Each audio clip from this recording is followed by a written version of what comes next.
what they told me was that they had parents' permission to interview the child. So they also, because there's lots of rooms in here, and there's one of the rooms that we don't use for any children because it doesn't have 2 exits. And they requested, and so there's no cameras in that room. And I'd asked them, it's like, well, can I come in? And they're, no, we need to, do our investigation.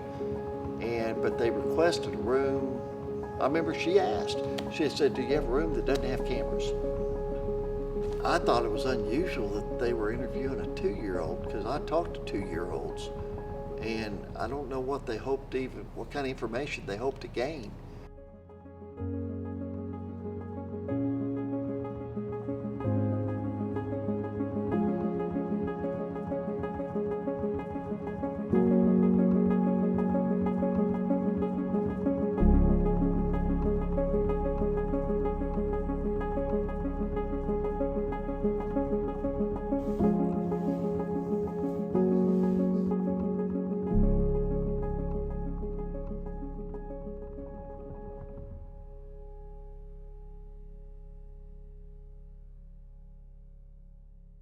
Danny and I met.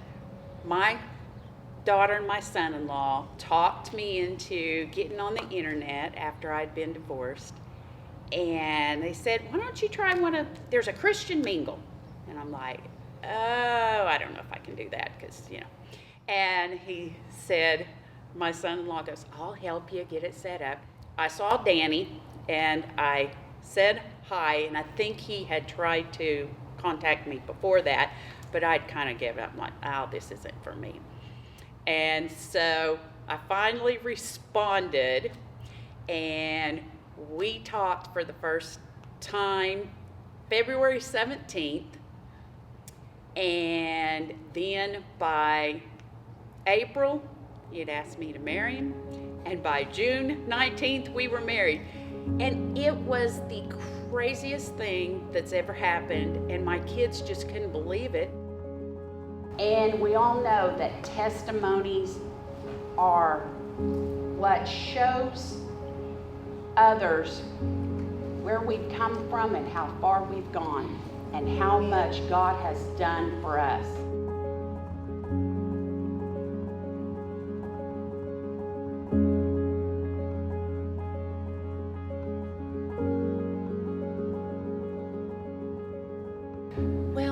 When we started this, God's called us to help people. God's called us to take care of the kids, the widows, and such like that.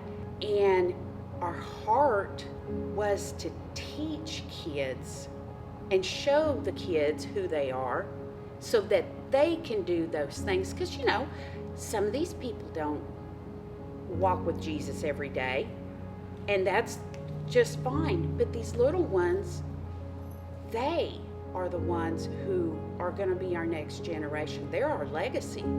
As this world is getting crazier and crazier, those little ones need to know that they're safe. They need to know that what's going on in this world, they've got comfort and safety in this place.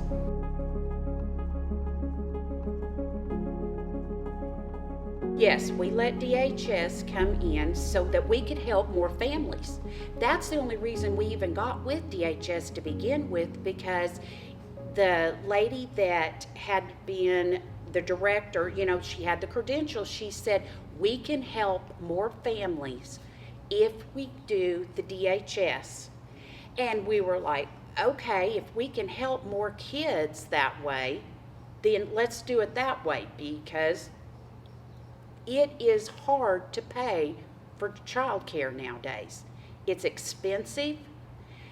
And so then we decided, we'll do the DHS.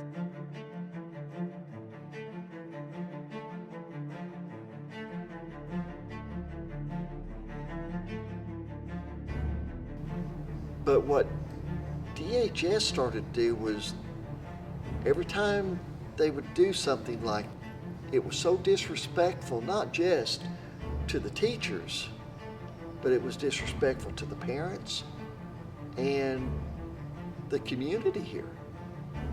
And I was like, that's not who we are. Right. These guys have been Yeah, our that's friends great. the whole time, so we're Sorry, you're fine. but we're going to be the buffer for you. Okay. We're not allowing this. So, And by the way, since you're here, I was gonna mention that if you guys want to come in anytime, you're welcome. right, and They're that's the not, thing. but you right. And that's why I said, and when this all first came down, I asked Officer George. I said, "Did you ask him if you could go in and just look, just you?" He's like, "No."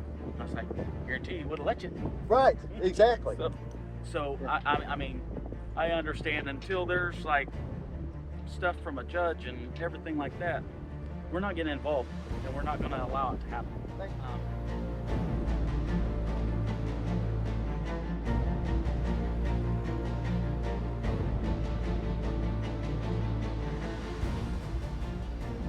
Are you attempting to run a commercial daycare but without adhering to the DHS rules? No, What are you trying to run then? a church, a ministry of the church. And the church cares for people from conception, for unwed mother, carrying babies, all the way. I do funerals for elderly. So the church has a responsibility of caring for people, period. I've used this analogy. It's like, have you ever dated somebody and broke up and they wouldn't go away? That's kind of what this felt like. When we told them we didn't want anything to do with them, go away, they weren't welcome on the property anymore, just leave. They have abused that right and privilege, and we don't trust them anymore. Ladies, I'm a British documentary maker. Would you be prepared to talk to me about this? I'm curious. Obviously not.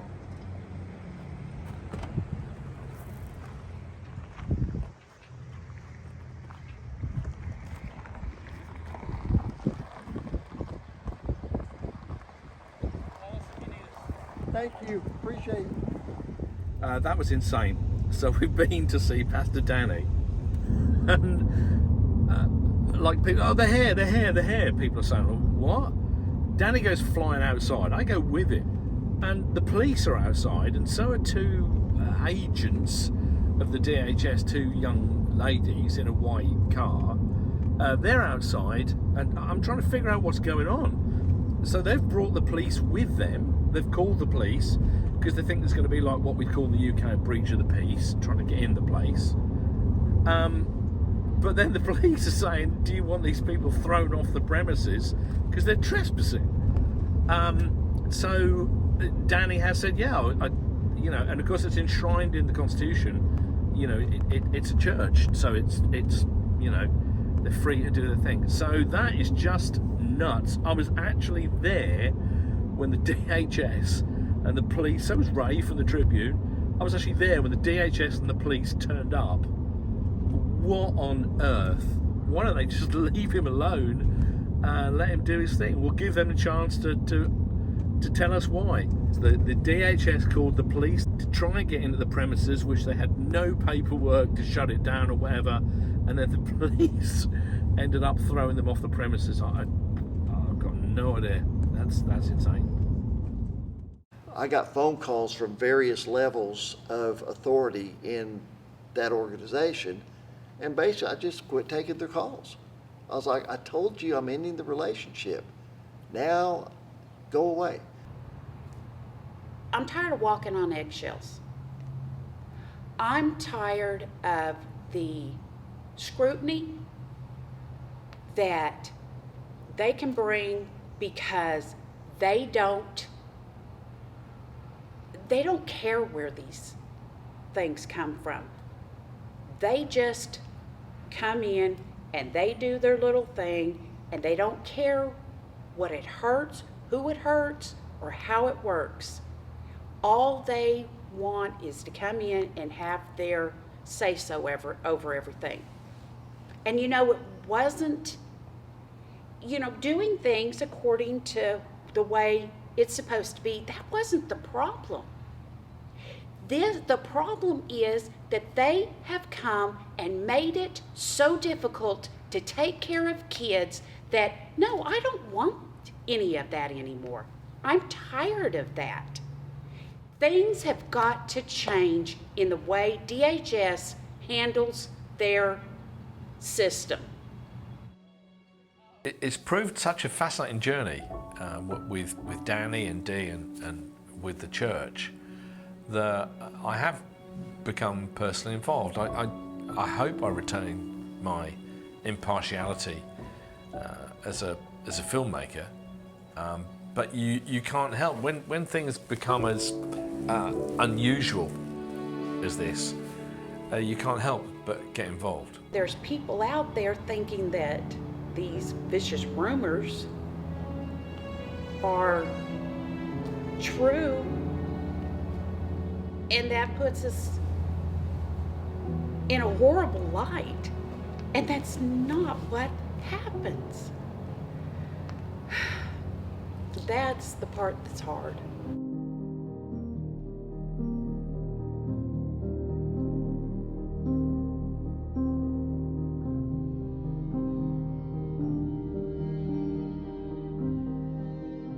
In each room, we had a refrigerator for like, I don't know if they had breast milk or something like that that needed to be refrigerated, or teething rings, or it's an ice pack, so we had those kept in the rooms.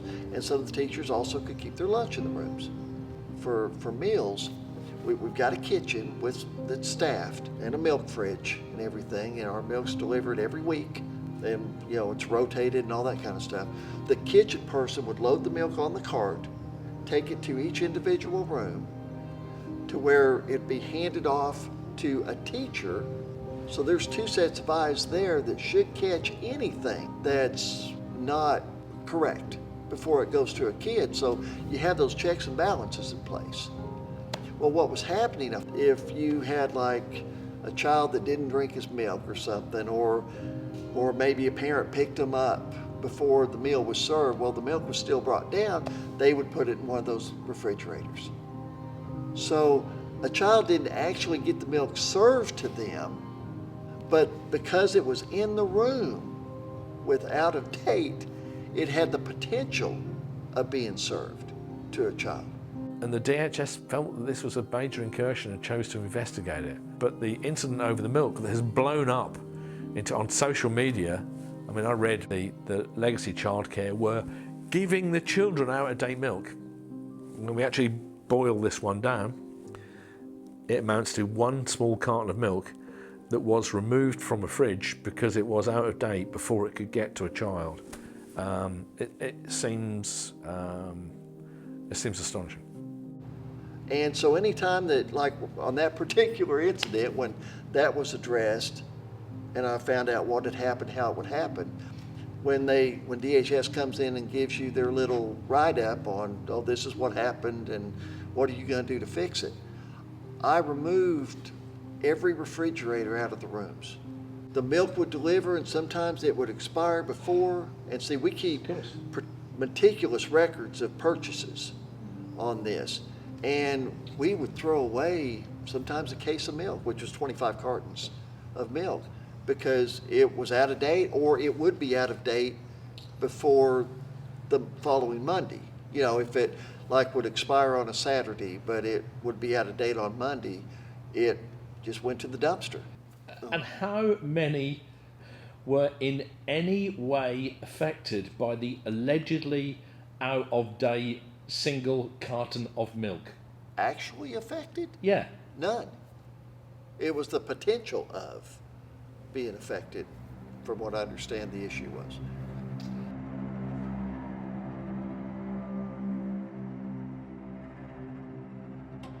There was a sort of nascent complaint that a child had been pushed over. Now, I'm not free to show that video, but I've seen that video, and from one angle it appears that a carer or teacher reaches out to prevent a child moving, and the child stumbles back. The child's a couple of years old. from the other angle, it is very apparent that the child is nowhere near the carer's hand, and the child literally steps back and falls on his backside. The DHS, understandably, took up an investigation on this, but this is where, for me, the situation turns pretty sinister. The DHS investigators came in here and questioned some of your children. Yeah. Yes. What was the youngest child they questioned? I think there were 2 and 3-year-olds. I was like, where's the parent? And then and I asked, did you get permission from the parent? And they said they did, but the parent didn't know what their rights were. Boy, they were taken into a room by themselves. One of the children that was interviewed was a very small child. And, you know, when you see them come out and they're in tears and they're 2 years old. How many DHS investigators were in the room with that child? It was the normal lady and then one other lady investigator. 2 adults in a room, Right, alone with an under 4-year-old child. right. And I felt that at that moment, a parent should have been in there or a staff member should have been in there. But I didn't know about it till after the fact. And then again, I came in and interviewed after that. But the young child was visibly upset, didn't understand what was going on. Was it one of the rooms that you have covered with cameras? No. Why was that? I was to the understanding that they didn't want cameras in there, so I guess we weren't watching them or something as they were doing this interview. That I'm not. Is a 2-year-old capable of reading? No, they can't read. Is a 2-year-old, when they come in here, are they capable of making their own meals? No. Is a 2-year-old frequently capable of taking care of their own toilet routine? No. That's their time to, that normal at 2-year-old, they're going through potty training and such. They can't carry on great conversations at that age. They don't talk well yet. They're learning how to say things. They're learning what those things mean. It's part of their process.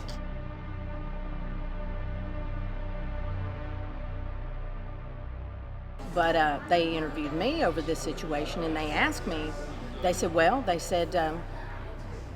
Pastor Danny said that you saw the video with him of this incident. And I said, he said that? And they said, yeah. And I said, no, I don't believe that, because I didn't see the video and he never asked me to. You wouldn't have one of my children in there. When you say your children, you mean the children? Yeah, if it was one of my kids when they were that age and stuff like that, no, I would have never let them in. You know, for a long time, you think that they're there for you. And then over the last few months, we found out that there's been a lot of questions, a lot of things that have arisen. And felt like they started just coming at us, overreaching. In your normal operations here, would you be concerned that a child with 2 adults who they were not familiar with, who weren't members of your staff, would you be concerned that they were in a room alone with them? I'm not suggesting any ill conduct. Right. But would you be concerned, would it breach your standards if they were in a room with them alone with no camera coverage and no security? No, that would not be the normal procedure around. Yeah, you wouldn't. That's just not something I would do. So there's just so many things that I found that just don't add up. I'm told one thing one minute, and then where's it at? I don't, but anytime we've ever, they've come at us and they said, okay, we've had a complaint about this, about whatever it may be, it's always been corrected. It's always been addressed, and we've done everything we could to do what was right. But then it just seemed like all of a sudden it just one thing after another.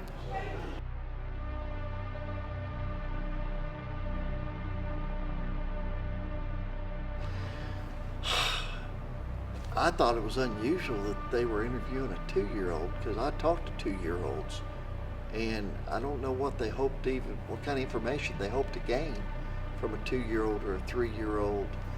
To me, that was unusual. I can understand interviewing an adult, yeah, because you can kind of have a conversation. But a child, I don't know what. First off, you have limited vocabulary, a limited understanding. A child's going in there, they don't know these people. And honestly, another thing, these people were in masks. And I know some believe that they had to wear the mask for the mask mandate and all that, but we don't wear masks here. Never have. And so you've got a 2-year-old, you don't know what they're thinking about that as well. I mean, here's people they don't know. They have masks on. They're interviewing them. Like I said, didn't know until after they came out. And it really surprised me. It did. Once again, we would appeal to the DHS to tell us, is that policy? Is it the policy of the state of Oklahoma to interrogate 2-year-olds? I think as I've said earlier, if a 2-year-old were sadly and tragically a witness to a car accident or a shooting or something similar, I think there would be an interview process with the police that would involve child psychologist, specialist, a parent, a carer, would be heavily observed on CCTV, it would be recorded, there would be safeguarding. None of those elements were in place, and the 2-year-old was questioned. I'm baffled as to why that would happen. I feel that their overreach and their oversight, it limits us to being who we are. They tell us what we can and what we can't do. And it just it's created a lot of problems, because every time a situation arises, you know, they have to contact parents. I understand all that, but it's done a little, we've lost families over it. We've had employees, you know, that unfortunately have experienced the downside of it, just like this one young lady. I mean, she couldn't even be here. And then after weeks of all this, the next thing you know, they're saying that it's unsubstantiated. Well, this is weeks later, and she's moved on, but it already affected families. It affected what we were doing here with these families. And I think as a church that we're sovereign. We have rights as a church. I believe that.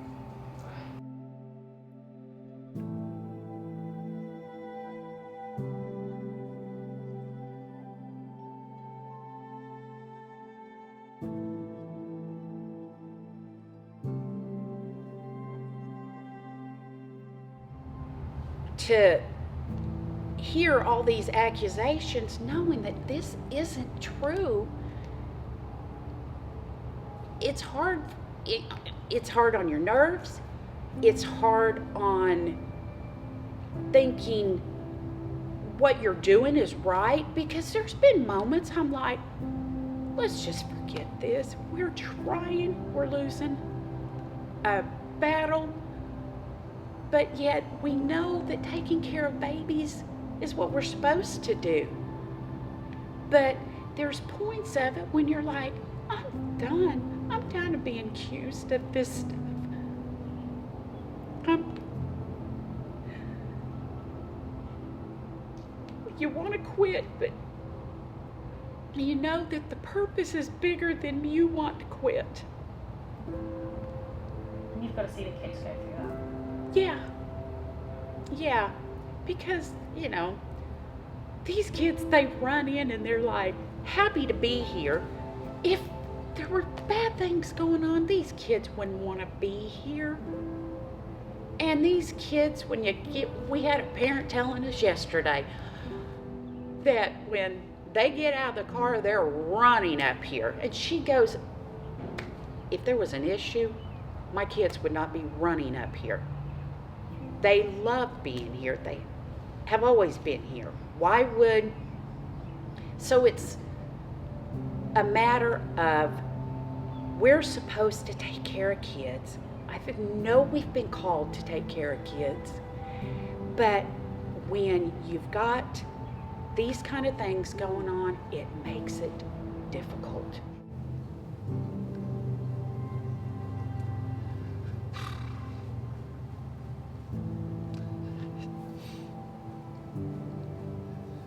didn't seem like anybody was thinking about how it affected the kids. You know, it was about, I mean, if you want to make it about me and what a jerk I am or whatever, then okay. I mean, whatever. You know, but it seems like in some of these people you're talking about, in their attempt to get to me, all they've really done is hurt these families. And that bothers me, you know. I mean, I can't do anything about that. You know, when this first happened, I'm going to use the term, made deals with the parents. I would get with you and say, all right, I understand that it was being paid for, now it's not. What can you afford? But we still have to pay teachers. We still have to buy food. We still have to do all of that. A guy one time said, when your outgo exceeds your income, then your upkeep will be your downfall. So it was just a matter of balancing that out. But we do have to pay teachers. And if you would have said, well, I can afford $25 a week, so done. And we just did whatever we could do to just kind of keep it moving. Danny felt he had no option but to exit the DHS system because they didn't believe it was good for the children. And obviously, so we've seen if we are to believe, and I have no reason to disbelieve, this story of this child being interrogated, that is not a situation in good faith that you can put children in. So it's a loss of a significant childcare facility, significant. And it's affected a lot of people's lives. The parents are deciding who cares for their kids. The parents are deciding who takes care of their kids. The parents are deciding what to do with their children. The parents are deciding how they want their children raised. I mean, so it doesn't seem like they want anyone else's opinion on how to raise their children. And I kind of agree with that. I support that they don't need DHS or anybody else to tell them who's going to care for their children. They're their children. I mean, our hours were 6 a.m., well, at that time, 5:30 in the morning, because there was one family that needed us to be open that early, so we opened it that early. It meant that they could work without worrying about not being able to work. It meant that if they were in school, that they could do that. It just meant that they didn't have to worry about their kids. You know, we also would pick up kids at the public school. So parents would drop them off early in the morning on the way to work. We would take them to school and then pick them up after school, bring them here, and then they'd pick them up before 6 o'clock when we closed. But it just meant that they had a place where they didn't have to worry about their kids.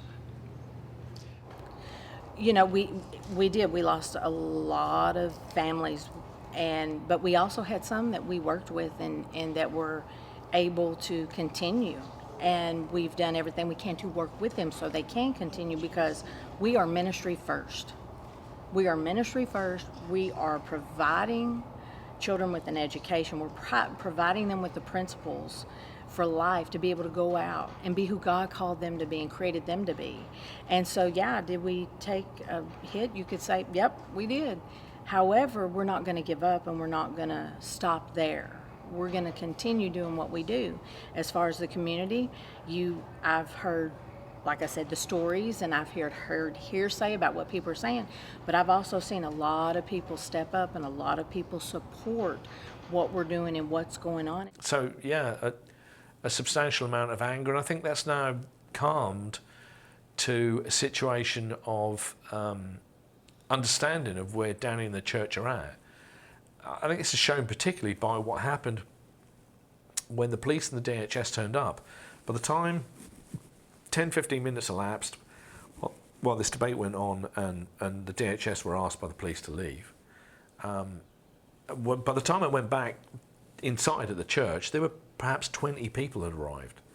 Not congregation members of the church, not friends of Danny or whatever, just townspeople who had been alerted to the fact the police and the DHS were there and were thinking, we've still got some hope with this childcare, we don't want it shut down. Townspeople had arrived to effectively blockade the place to keep the DHS out. So yeah, it has impacted the town. Matt White, I think that the mayor has said that it's a significant blow. You have a lot of support now from the community in El Reno. That's been a bit of a surprise to me. I told my wife when we first started this, can I call it a battle? I've been inspired by how many people have reached out who aren't part of this ministry, people from other towns. I mean, when all this first happened, a friend of ours put out a call to people about, hey, Legacy needs your help. DHS is there to shut them down. And they showed up with their, I don't know, coloring book, I guess. It wasn't even real documents, but it's the same documents they've used to intimidate other people. And we looked at it and showed the officers, like, is this legal? Is this, he goes, no. I was like, okay, so we don't have to close. They're like, no. But they're ordering it, and they're like, but we're ordering you to. It's like, you can't order us to do that. I mean, it's a false call. I think it's against the law to do something like that. I mean, it's a shame that they're being called for things like that. And, you know, God, I hate to say it like this, but to use them as puppets for their agenda is kind of what that feels like. You have an expectation of your staff because children are in our care.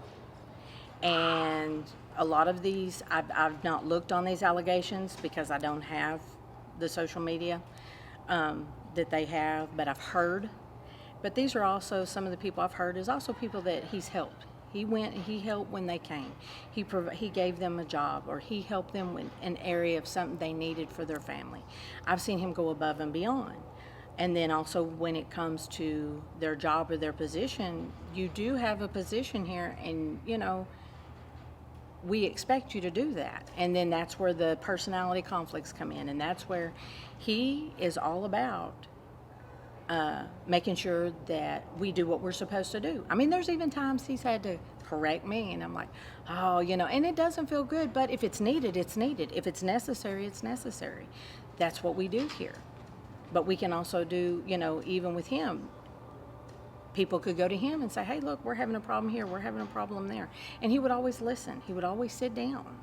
But it became, to me, a personality conflict. It really did.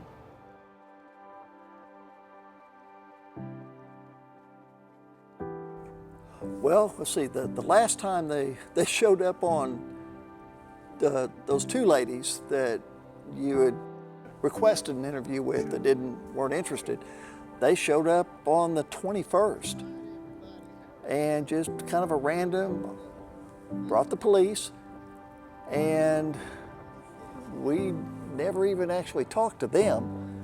At that point, I just talked to the police officer and said, look, they've been asked to leave, they've been told they're trespassing, and we want them to leave. And the officer asked me, he said, well, did you do any paperwork last time? I said, well, no. Do we need to this time? And so he suggested that we go ahead and register a formal complaint. And what that does, they've been verbally warned once when you were here, and then now they've been written. And if they show back up, then they get arrested.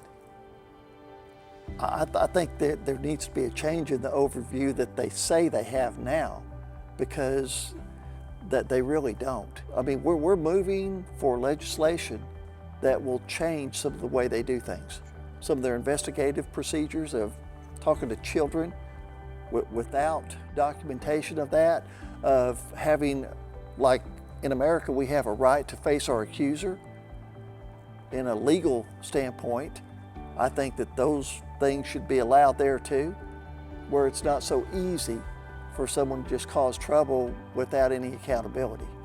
If it's valid, if it's true, if it needs to be fixed, okay, let's bring it out there and let's address it everywhere. Not just us, I mean just any people that are taking care of kids or adults. We're enrolling more babies.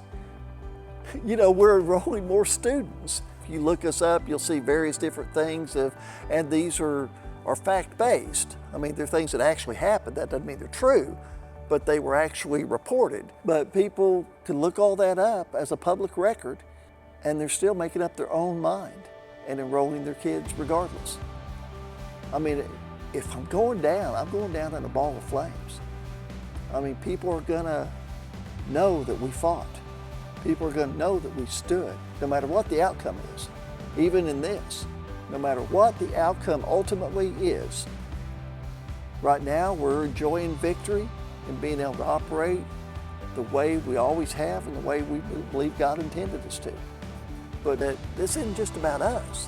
What we do here can affect and empower other churches who have been challenged, attacked, and manipulated by the same piece of paper they brought us to stand up and say, wait a minute, no, he didn't have to do it, so we don't either, you know, and people can stand up with confidence knowing that as the church, we don't have to cow down.